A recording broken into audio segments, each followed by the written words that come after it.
Dentro de cartuchos empoeirados, encontrei universos inteiros. Salvei reinos de meros kilobytes. Naveguei aos 4 cantos de um polígono e encarei a mim mesmo no reflexo de um CD-ROM. E mesmo assim, sigo buscando a resposta. Você conhece o Mario? Let's go! Yahoo! Uma nova fase começa. Bem-vindo à segunda temporada.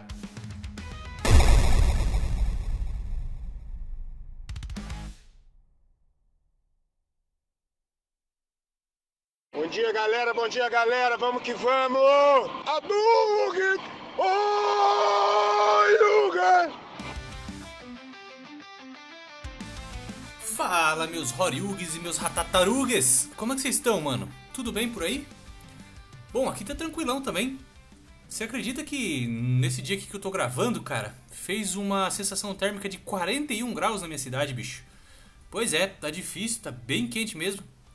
Inclusive eu ia gravar esse episódio no computador, mas infelizmente meu computador não aguentou o calor e morreu, velho. Pois é, meu computador queimou. É muito quente mesmo. Então eu tô gravando aqui no notebook, por isso a qualidade do áudio não tá aquelas coisas. Mas eu não queria deixar de gravar, cara, pra gente já começar o ano com um episódio, né? Todo mundo aí de férias, todo mundo aí molhando a bunda na água, na praia, né, mano? Então por que não aquele episódiozinho pra gente se divertir um pouquinho também, né? Então, pra começar esse ano, né, cara, deixando 2025 pra trás, foi um ano ao mesmo tempo muito bom pros jogos em si, né, principalmente pra indústria indie, né, dos jogos indie, pros jogos Double A, mas foi um ano aí de virada de chave pra indústria Triple A, eu diria assim, né, os grandes jogos aí Triple A perdendo espaço cada vez mais, né, e abrindo aí uma brecha pros indies e os Double A se consolidarem, né, que ano louco. Demissões em massa, né, cara? Videogame novo, console novo aí da Nintendo. Não foi só meu computador também que foi pro saco. A divisão Xbox morreu, né, cara? Eles tentaram aí não alardear muito, mas perdemos aí um companheiro em batalha, né, cara? A divisão Xbox caindo. Então agora temos apenas duas grandes players no mercado aí, que é a Nintendo e a Sony, cada um fazendo as suas coisas, né? E o mercado de PC Games aí se aquecendo bastante, né, cara? Eu não consigo nem imaginar como vai ser quando chegar a Steam Machine, cara. O quanto isso vai mudar, o quanto isso vai influenciar, né, o comportamento dos jogadores. Mas o ano de 2025 já ficou pra trás, né? Já fiz um episódio de retrospectiva de 2025. Caso você não tenha ouvido, vai lá que tá bem legal. Fiz um apanhado das notícias mais importantes do ano passado. Também os jogos mais importantes de cada mês, né? Enfim. Então, cara, pra abrir esse ano de 2026, eu pensei em fazer um episódio bem estilo Você Conhece o Mario mesmo, cara. Um episódio muito mais, digamos, íntimo. Um episódio muito mais próximo, assim, cara. É onde eu posso contar algumas experiências minhas, né? E não simplesmente falar sobre algum jogo específico. Bom, e por que eu resolvi falar de jogos de luta no primeiro episódio do ano, cara? O que isso tem a ver, né? Bom, se você está ouvindo esse episódio aqui na sexta-feira, no dia 2, quando ele saiu, lembrando que sai episódio toda sexta-feira às 14 horas, né? O meu aniversário é daqui 2 dias, cara. Pois é, faço aniversário no dia 4 de janeiro. E toda vez que eu faço aniversário, né? Final do ano, começo do ano, pra mim é uma data assim meio reflexiva, porque a gente tem o Natal ali, né? Aí logo já tem a virada do ano, eu gosto de parar, fazer uma reflexão de como foi o meu ano, né? O que eu melhorei, se eu realmente bati as metas que eu tinha estabelecido pra mim e tal. E logo em seguida já tem meu aniversário, né, cara? E, pô, depois dos 30, né, cara? Fazer aniversário é uma coisa que... claro, que varia pra cada pessoa, mas pra mim, pessoalmente, assim, é uma coisa que requer mais reflexão, né? Ficando mais velho agora. E aí, eu parei pra pensar. Lógico, né? Uma coisa leva a outra e minha mente me levou pros videogames, como sempre. E isso me levou a pensar, pô, cara, será que tem algum jogo lançado no dia do meu aniversário? No dia 4 de janeiro de 1988, porque as pessoas sempre falam, né, cara, de signo e tal, né? Eu não sou um cara que acredita em signos, mas as pessoas sempre falam, o dia que você nasceu influencia toda a sua vida, né? Pô, e se o jogo que foi lançado no dia do meu nascimento influenciar a minha vida, cara? E eu comecei a brisar um pouco, né, cara? Pensar num signo gamer. Bom, qual seria o meu signo gamer, né, cara? Então, fazendo uma breve pesquisa na internet, cara, eu achei aqui no site GameRant.com um calendário de jogos, né, do ano de 1988. E pasmem, cara, sim, teve um jogo lançado no dia 4 de janeiro de 1988, que é o meu aniversário. E eu pensei, pô, cara, que jogo será, né, cara? Deixa eu ver aqui, será que é um jogo maneiro de tiro? Será que isso influenciou, né, a minha vida? Porque eu adoro jogo de tiro. Que nada, cara. O jogo que o jogo que saiu no dia 4 de janeiro de 1988, segundo o site Game Rant, é um jogo horrível chamado Human Killing Machine. Pois é, se você nunca ouviu falar desse jogo, cara, não se culpe, porque eu também nunca tinha ouvido, porque ele é um jogo tão ruim que ele caiu no esquecimento. E o Human Killing Machine, ou HKM, como ele ficou abreviado, né? Ele é um jogo de luta, cara. E conforme eu fui pesquisando mais sobre esse jogo, né? Eu fui descobrindo coisas muito interessantes sobre ele, cara. Pois é, você sabia que o Human Killing Machine era pra ter sido o verdadeiro Street Fighter 2, mano? Pois é, aposto que eu não sabia dessa, né? Pois é, mano. Quanto mais eu fui pesquisando sobre esse jogo, mais eu fui descobrindo informações interessantes. E eu quero compartilhar um pouquinho aqui com você, por alguns motivos. Primeiro, porque provavelmente não vai existir nenhum outro podcast que vai falar sobre esse jogo algum dia, né?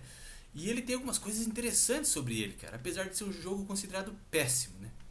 Bom, esse jogo foi desenvolvido por um estúdio britânico chamado Tiertex, que realmente não fez muitos títulos ali que vale a pena serem falados, assim. Eles trabalharam muito em portes, assim, de jogos de luta, principalmente, e os portes que eles fizeram eram considerados realmente bem ruins mesmo, né? Mas esse jogo ele foi publicado pela US Gold, cara. US Gold era uma publisher lá dos anos 80, né? Que publicou entre muitas porcariadas aí, jogo de esporte assim, de segunda mão. Eles publicaram alguns jogos legais, como Flashback, OutRun, né? Road Rash, até jogos de Star Wars eles chegaram a publicar lá no início dos anos 90, né?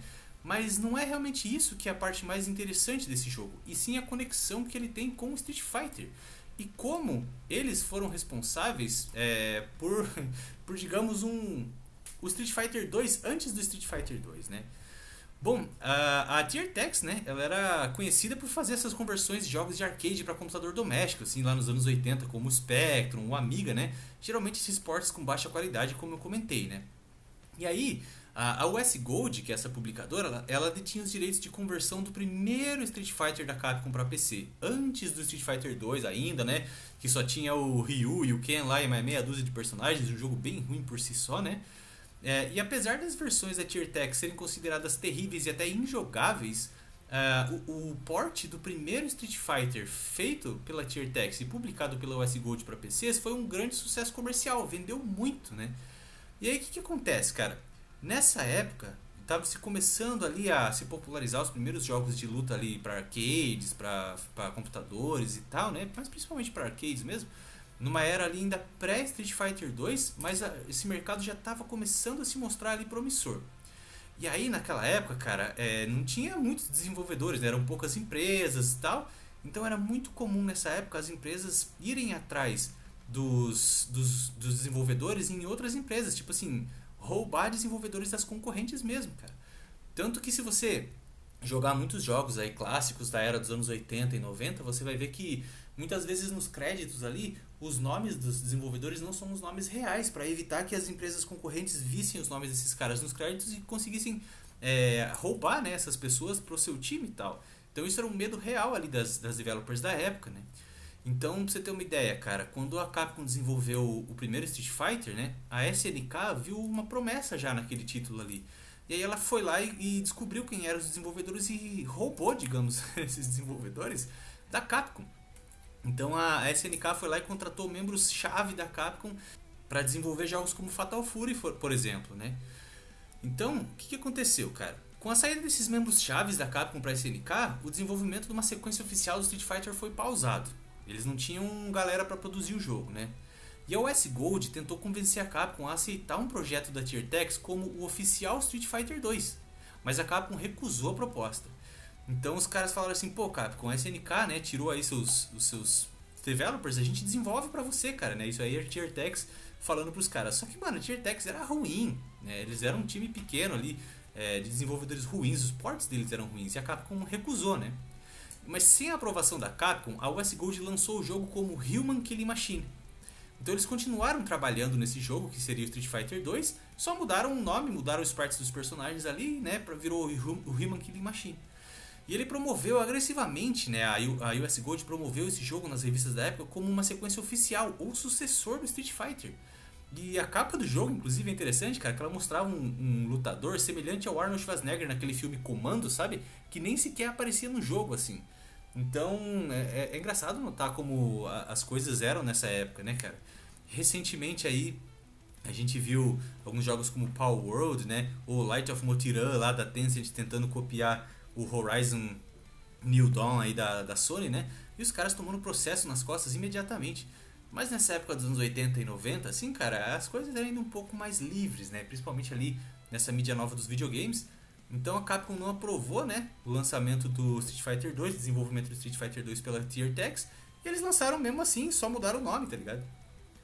E o engraçado é que esse jogo, cara, ele é tão básico, né, o Human Killing Machine, ele é tão tosco, que ele só tem um jogador pra você lutar, né? É como se fosse no Street Fighter 1, que eu acho que você só tinha o Ryu, né, pra lutar. Você tem aí um lutador só nesse jogo, né? Apesar de você ter os inimigos pra você combater, não dá pra você selecionar eles pra lutar. Então você tem apenas um artista ali marcial, que é um lutador de taekwondo coreano chamado Kwan. E ele vai enfrentando ali os oponentes, né? Passando pelos países ali, igualzinho o Street Fighter. Cada país tem um oponente específico, né? Até chegar no chefe final. E o elenco dos personagens, cara, é bem tosco, assim. Você tem esse lutador que é o Kwan, né? O personagem jogável coreano, né? Daí você vai pra Rússia lutar contra o Igor, que é basicamente um soldado cossaco ali com um fuzil, uma roupinha de russo. E depois que você derrota ele, você tem que derrotar o cachorro dele, cara, que chama Shepsky. Pois é, você luta contra ele e depois o cachorro dele. Aí você vai pra Holanda e tem duas lutadoras lá, porque cada país você vai enfrentar dois inimigos, né? Então na Rússia você enfrenta o Igor e o Shepsky, que é o cachorro dele. Na Holanda você enfrenta a Maria, que é uma dançarina de polidense, e a Elga, que também é uma... digamos que é uma mina do Job, a Elga. Na Espanha você vai lutar contra um daqueles toureiros, né? Basicamente clichê de jogo dessa época, né? Que é o matador Miguel e o seu touro de estimação Brutus. Sim, antes mesmo de Tekken você já tinha animais aí pra você lutar nos jogos de luta, né? Então você vai derrotar o toureiro e depois o touro dele, cara. É bizarro demais. E na Alemanha, né, que é a última fase do jogo, você tem dois inimigos de novo, dois adversários ali, que é o Hans e o Franz, né? Muito criativo. Você não luta com eles ao mesmo tempo, obviamente. Você derrota o Hans, depois você derrota o Franz, né? O Hans é um cara típico do folclore alemão, assim, aquele cara que você vê na Oktoberfest, sabe? Com um shortinho verde e tal. E o Franz é um barman que atira garrafas em você, cara. E ele segura uma bandeja com uma garrafinha, com uns copinhos em cima, assim, enquanto ele luta. É bem, bem tosco, né? Depois você vai pro final, na parte final, você vai pro Kuwait, né? Que nessa época, em 1988, o Kuwait estava tendo uma guerra lá. Então você vê no fundo, assim, no background, assim, um tanque de guerra, a cidade devastada pela guerra e tal. E você tem que derrotar um cara chamado Sagan, que tá vestido de árabe. E o chefe final, que se chama Merkeva, que é basicamente é o Arnold Schwarzenegger no comando lá, com roupa de soldado, com aquele cinto de bala e tal, né? Mas assim, cara, além do jogo ser uma cópia descarada de Street Fighter, né? E ser bem tosco, assim, o jogo apresenta problemas em todas as partes, né, mano? Não tem scrolling, por exemplo, não tem rolagem de tela, né? A tela é uma tela estática, então você não consegue andar pra direita e pra esquerda, né? Basicamente o jogo só tem uma música que toca repetidamente também e não tem nenhum efeito sonoro, cara. Não tem efeito sonoro dos socos, não tem voz dos personagens, não tem nada, né? Não tem nem modo pra dois jogadores, tendo apenas uma campanha single player bem tosca mesmo, né?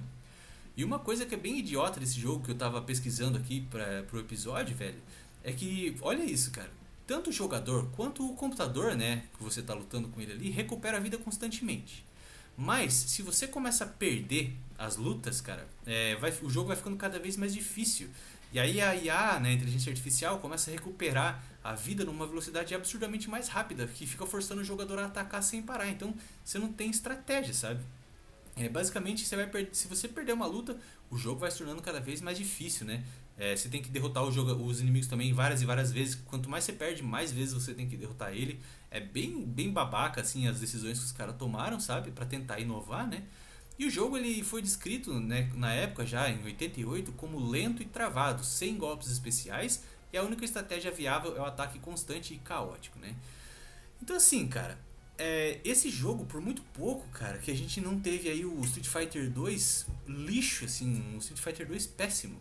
Eu fico imaginando, né, se a Capcom, se ela autorizasse a US Gold e a Tier Tex a seguir adiante com o projeto, né, e deixar o Street Fighter 2 na mão desses caras, velho. Provavelmente, né, não teríamos tido um Street Fighter 3 e provavelmente não teríamos Street Fighter vivo até hoje. Provavelmente já seria uma franquia esquecida há muitas e muitas décadas aí, né?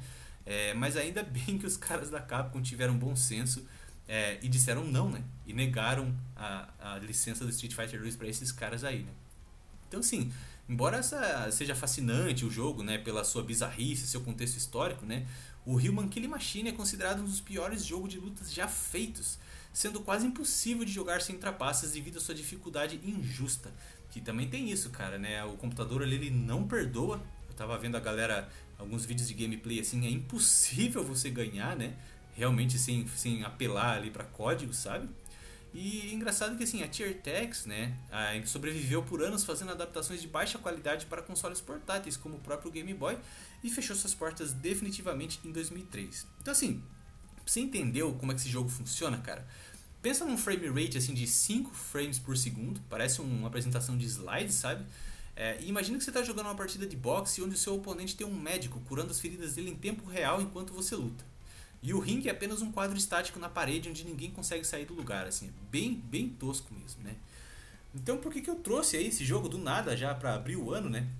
Por causa que é o jogo que foi lançado no meu aniversário, mano. Você já parou pra se perguntar se teve algum jogo lançado no dia do seu aniversário? E se esse jogo, se os videogames, né? Se os games fossem signos, cara, se nossa vida fosse influenciada pelo jogo que foi lançado no dia que a gente nasceu, eu acho que eu estaria lascado, cara. Eu sempre gostei de artes marciais, né? Filmes do Bruce Lee e tudo mais.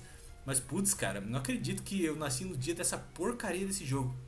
E isso me fez parar pra pensar numa outra coisa, cara. Quando eu era criança, o meu pai, ele era faixa preta de judô, né? E a história que meu pai contou pra mim é bem legal, cara. Eu vou contar pra você rapidinho essa história. Quando meu pai era moleque, ele trabalhava numa lavanderia lá em São Paulo. E essa lavanderia de roupas assim, sabe? E essa lavanderia, estamos falando dos anos 70, ali 60, 70, tá? Era de uma família de japoneses, né? E ele me contou que esses japoneses eram japoneses ali de primeira geração mesmo, vindo ali do Japão, né?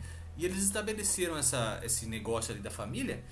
E no fundo da casa eles tinham tipo um dojo ou dojo, né? Não sei como se chama, como pronunciar direito, mas que era um lugar onde eles treinavam judô. E ele me conta assim que às vezes, sei lá, em determinado dia assim, eles faziam um treino, né? Era um dia ali que não tinha muito movimento e tal. E ele ficava ali na frente, na lavanderia, cara, organizando as roupas, enfim, né? Dobrando ali, secando as roupas, enfim. E ele olhava assim pela janela e ele conseguia ver lá o quintal da casa no fundo, o pai e os dois filhos treinando judô. E como ele era moleque, assim, devia ter os seus 15 anos ali, ele ficou fascinado com aquilo. E aí ele perguntou pra eles, né, se ele poderia treinar, se ele poderia participar também. E era uma família, assim, ele me contou que eles quase não falavam português, né? Tinha aquele sotaque japonês bem forte mesmo, assim. E eles eram bem reservados, bem fechados, assim, sabe? E aí ele disse que o pai dos meninos não aceitou, né? Falou, não, só pra japoneses e tal, né? E aí o que meu pai fez, cara? Ele continuou ali trabalhando nessa lavanderia e foi vendo esses caras treinando com o tempo e foi ficando cada vez com mais vontade, né? E ele insistia e os caras não deixavam ele treinar. Bom, o que ele fez? Em vez de ele desistir, ele falou que naquela época o sabão em pó que vinha para as máquinas de lavar, né, da lavanderia, vinha uma espécie de saco de estopa, um saco de estopa grande assim, que eles às vezes usavam para recortavam esses sacos, né, faziam de paninho de limpeza, às vezes jogavam fora, porque sempre vinha, né? E o que ele fez, cara? Ele me contou que ele pegou esses sacos de estopa e ele levava para casa, né? Meu pai era bem pobre nessa época. E ele levava para casa, descosturava esses sacos, né? Abria ele assim e ele fez um kimono, observando o kimono deles, né? Ele fez um kimono desse saco de sabão em pó. Ele costurou, né? E fez um kimono meio que improvisado assim. E aí um dia, ele sabia o dia que o pessoal treinava, né? Lá na família. um dia ele chegou no trabalho de kimono. Esse kimono que ele tinha feito, sabe? E ele disse que eles meio que riram dele assim e tal, meio acharam engraçado, né? E aí falou, beleza, você quer treinar? Então entra aí com a gente pra você ver como é que é. E ele disse que eles arrebentaram ele, cara. Jogaram ele pra cima e pra baixo lá, né? Deram um monte de golpe nele assim, achando que tipo assim, tá, finalmente agora esse moleque vai desistir, né? E ele não desistiu, ele continuou, né, levantando assim, e os caras jogavam ele de volta no chão, davam um ipom nele e tudo, né? E ele continuou indo lá. E aí os caras falaram, bom, beleza, esse cara não vai desistir, né? E aí eles aceitaram, finalmente aceitaram que o meu pai treinasse junto com eles.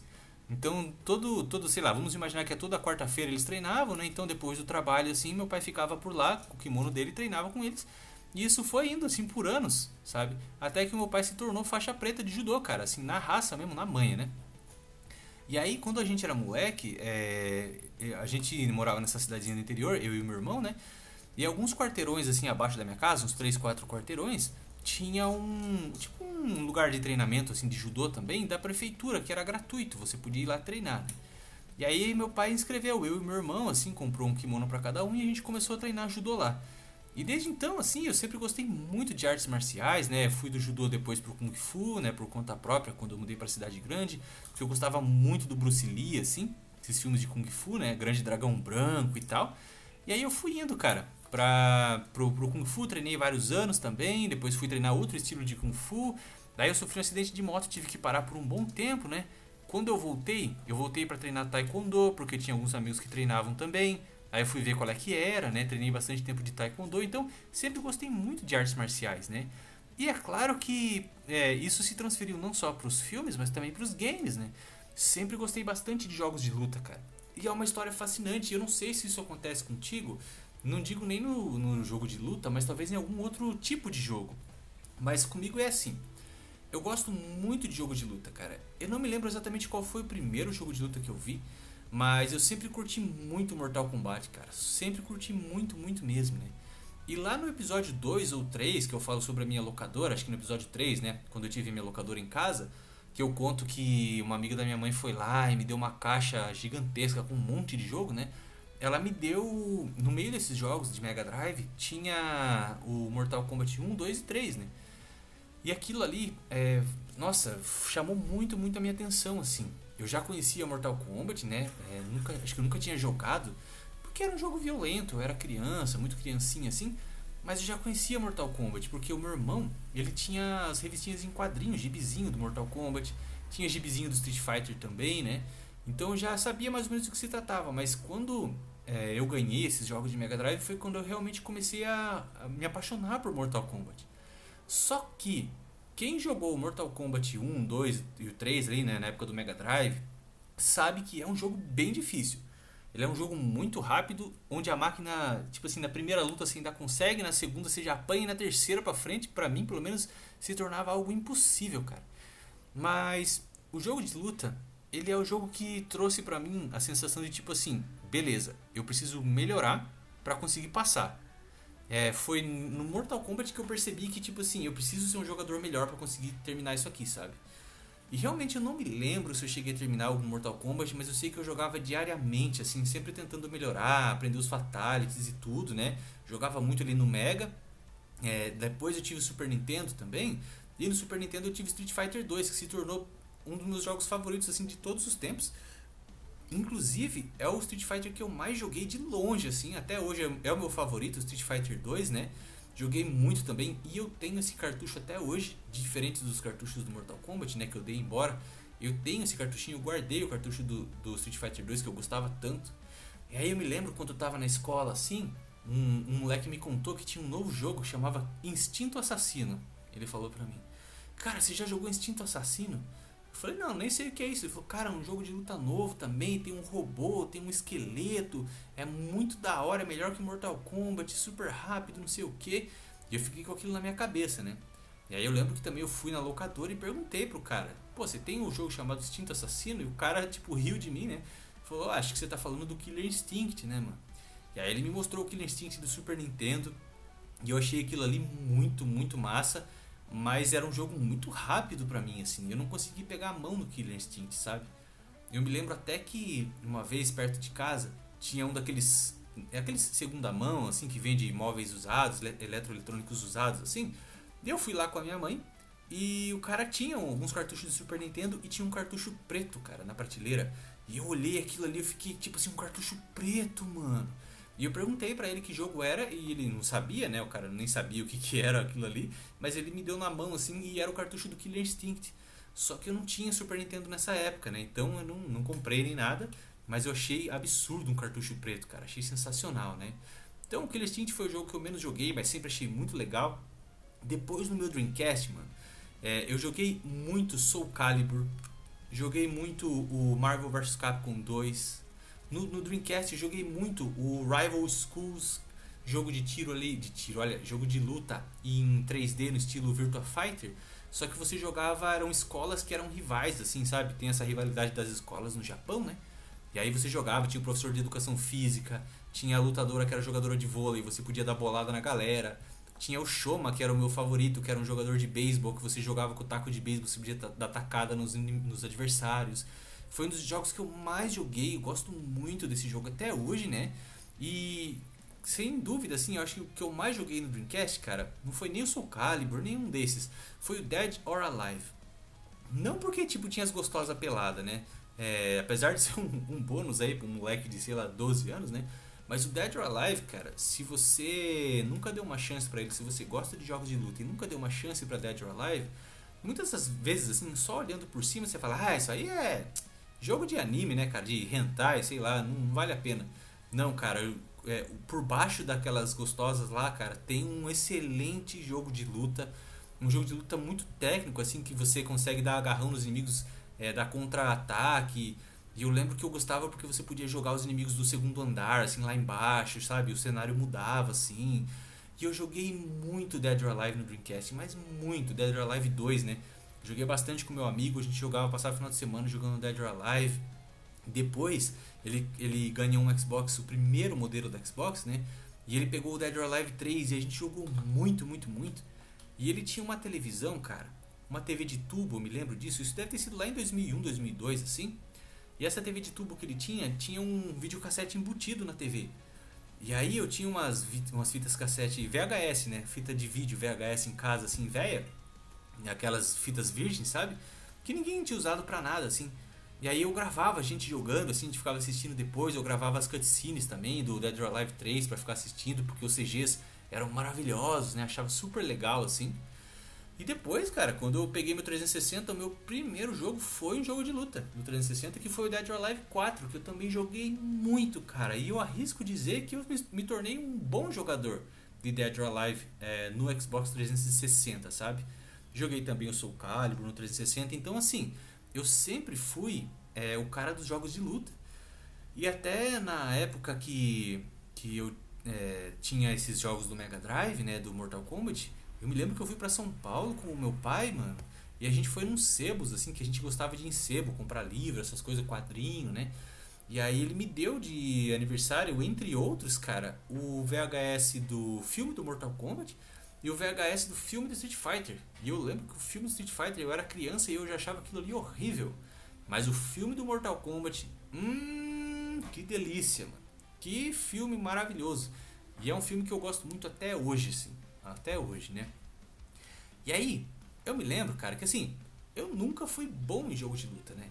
E é uma coisa que me persegue, porque assim, cara, não sei se, como eu falei, eu não sei se isso acontece com você, de você gostar de algum gênero de videogame. Tipo assim, eu gosto muito de jogo de estratégia, eu gosto muito de jogo de tiro e tal, mas você não ser bom naquele estilo, cara. Pra mim é jogo de luta, velho. Eu adoro jogo de luta, sempre que eu tenho, sei lá, um tempinho assim, eu vou no YouTube e fico vendo ali os caras na Ivo competindo, sabe? Vejo trailers, eu fico meio que acompanhando. Assim, meio de fora, sabe? Jogos de luta, gosto muito de ver campeonatos. Todo evento que eu vou de game, que tem campeonato de luta, eu fico lá assistindo a galera jogar no telão, assim. Acho muito, muito legal.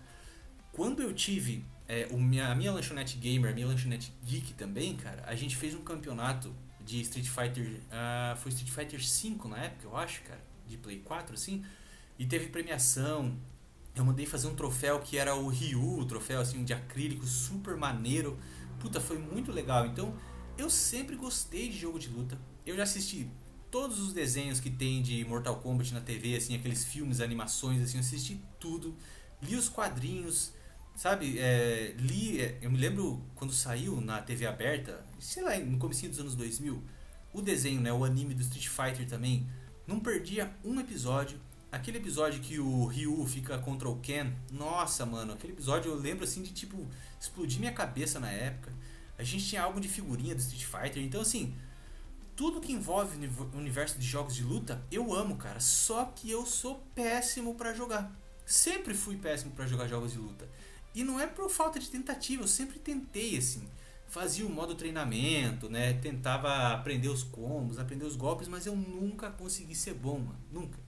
E assim, no meu Xbox, por exemplo, hoje, mano, eu tenho um monte de Tekken, tem Virtua Fighter, tem, cara, tudo quanto é tipo de jogo de luta, Street Fighter, Mortal Kombat, Dead or Alive, tem, mano, muito, até o Battle Coliseum, assim, alguns jogos mais lá do B eu tenho também, porque eu sempre penso, beleza, agora vai, tá ligado? Agora eu vou conseguir, assim, só que eu nunca consigo ser bom em jogo de luta. E aí, lá em 2011 para 2012, quando eu trabalhava na loja de games, né? Eu já contei em algum episódio, eu trabalhei numa loja de games, uma grande rede de videogames, né? Foi nessa época que o Mortal Kombat lançou o Mortal Kombat, que depois a galera chamava de Mortal Kombat 9, né? Que na verdade é só Mortal Kombat o nome, que é basicamente um revival ali da franquia, né? Era uma franquia que Mortal Kombat estava vindo ali de jogos bem ruins, né? Eles não conseguiram fazer a transição do 2D pro 3D de uma forma legal, né? E aí os jogos de Mortal Kombat estavam bem em declínio nessa época. E em 2011 eles vieram com um jogo renovado ali, com um grande modo história e tal, né? E esse jogo realmente trouxe o Mortal Kombat de volta das cinzas, assim, e transformou ele num juggernaut que ele é hoje, né, mano? E eu me lembro que eu trabalhava na loja, assim, cara, e quando esse jogo chegou, eu me lembro que o pessoal que trabalhava comigo na loja ali ficava jogando online, assim, pra tentar subir no ranking. As outras lojas da rede também jogavam online, faziam campeonatos e tal. E esse jogo bombou muito, né? A galera foi comprar em massa, assim, o Mortal Kombat. E mais ou menos nessa mesma época eu lembro que saiu o Street Fighter 4 também. Em 3D também, foi um jogo incrível, um jogo fantástico. Também vendeu muito, a galera curtia muito também. E eu comprei os dois jogos, né? E especialmente no caso do Mortal Kombat, que tem um modo história, eu falei, cara, eu vou até o final, porque eu quero ver a história e tal. Mano, isso em 2011, nós estamos em 2026, e eu não consegui terminar nem o Mortal Kombat e nem o Street Fighter. Pois é, cara, para minha desolação, eu continuo sendo muito ruim em jogos de luta. E assim, toda vez que vem amigos em casa, eu falo, mano, vamos bater final no Mortal Kombat, vamos bater final no Street Fighter, sim, vamos. E aí eu coloco o jogo de luta e a gente vai passando o controle, né? Perdeu, eu passo o controle. E assim, cara, eu não consigo ganhar nenhuma, às vezes no máximo 2 lutas ali. E aí os meus amigos, né, vão passando as fases como se não fosse nada, cara. Tipo, eu vejo os caras lutando assim, tipo, vão passando pra frente, assim, vão conseguindo derrotar os adversários. Eu fico tipo, mano, como que vocês conseguem fazer isso e eu sou tão ruim, velho? Enfim, né? Então, esse episódio de hoje, na verdade, é mais como se fosse uma celebração dos jogos de luta, sabe? Eu queria contar um pouquinho, né, algumas histórias que eu tive aí com os jogos de luta, né, cara? Eu ganhei todos os jogos do Mega Drive naquela época. Putz, foi muito legal, assim. Depois Super Nintendo. Então, todos os videogames que eu tive, eu fui pegando os jogos de luta do console ali, os melhores, mas nunca consegui ser bom. Até aqueles spin-offs horríveis, né? O Mortal Kombat Mythologies, aquele outro Mortal Kombat que você joga com o Jax, que é de passar de fase, eu joguei também. Tudo, cara. Tudo. Só não consigo ser bom em jogo de luta. E você, cara? Vou deixar 2 perguntas pra você hoje. Tem algum estilo de jogo que você gosta bastante, mas você não é um bom jogador? Que você já tentou, que você até gosta dos personagens e tudo, mas cada vez que você vai jogar é uma tristeza? E a outra pergunta é: tem algum jogo que saiu no dia do teu nascimento, cara? Dá uma procurada na internet e comenta aí embaixo. E se esse jogo fosse o teu signo, cara, o quão ferrado você estaria? Eu posso dizer que se o Human Killing Machine, que foi o jogo que saiu no dia do meu aniversário, me representasse, cara, se fosse o meu signo, eu seria, sei lá, cara, uma pessoa muito travada. Minha personalidade seria uma personalidade muito travada, assim como os personagens do jogo. E, sei lá, eu teria muita dificuldade em ter uma personalidade. Acho que a minha personalidade seria a personalidade de ficar copiando a personalidade de alguém melhor que eu, já que eles tentaram copiar Street Fighter 2 ali e falharam miseravelmente, né? Esse seria o meu signo de amaldiçoado pelo Human Killing Machine. Bom, mano, primeiro episódiozinho aí, mais curtinho, pra gente dar uma relaxada, um pouco de risadas, né, cara? Mas é isso, né, cara? Jogo de luta eu já perdia no menu de seleção, velho. Não tem jeito. Até hoje não vai mesmo, né? Mas, bom, espero que você tenha se divertido um pouquinho com esse episódio meio louco aqui, mas é um episódio bem a cara do VCM, né, mano? Bem a cara do nosso podcast. E vejo você aí na semana que vem. Aquele abraço. Eu fui. Tchau.